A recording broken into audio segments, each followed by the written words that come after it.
मला सांगा रस्त्याची परिस्थिती अत्यंत वाईट झालेली आहे, काय सांगाल? साधारणतः गेल्या 1.5 वर्षांपासून इथे जो बुलेट ट्रेनचा आपण प्रकल्पाचे जे काम सुरू झालेलं आहे त्या अनुषंगाने इथे आरएमसीचा जो प्लांट सुरू आहे, आरएमसीचा प्लांट सुरू असताना माझं म्हणणं की विकासाच्या कामात अडथळा आम्ही आणू इच्छित नाहीये, पण हे सगळं करत असताना कुठेतरी स्थानिकांना किंवा लोकांना विश्वासात घेतलं जावं आणि ग्रामस्थांना ह्या बाबतीत कोणताही त्रास होऊ नये हे खरं तर व्यवस्थापनाने बघणं गरजेचं आहे.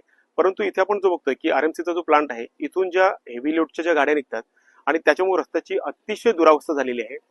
व्यवस्थापन किंवा आरएमसीचे जे प्लांटधारक आहेत त्यांनी किंवा जे कंत्राटदार आहे त्यांनी वेळोवेळी रस्त्याची डागडुजी करणं खरं तर अपेक्षित आहे, परंतु आपण वर्ष 1.5 वर्षापासून बघतोय की हे ते योग्य पद्धतीने करत नाही.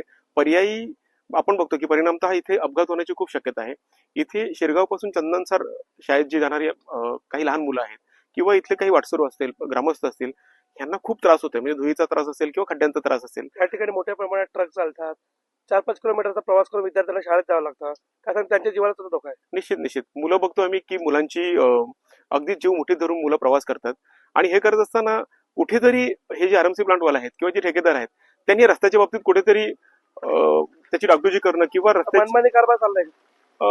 त्या पद्धतीने आपण म्हटलं तर असाच काही प्रकार सुरू म्हटला आहे.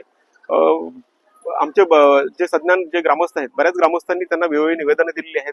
ग्रामस्थांनी खूप पुढाकार खूप प्रयत्न केला म्हटलं असं, पण आजही बघतो आपण की ठेकेदारांनी उचित असा रस्ता पण दिलेला नाही. आपण बघू शकतो की रस्त्याची काय अवस्था झालेली आहे.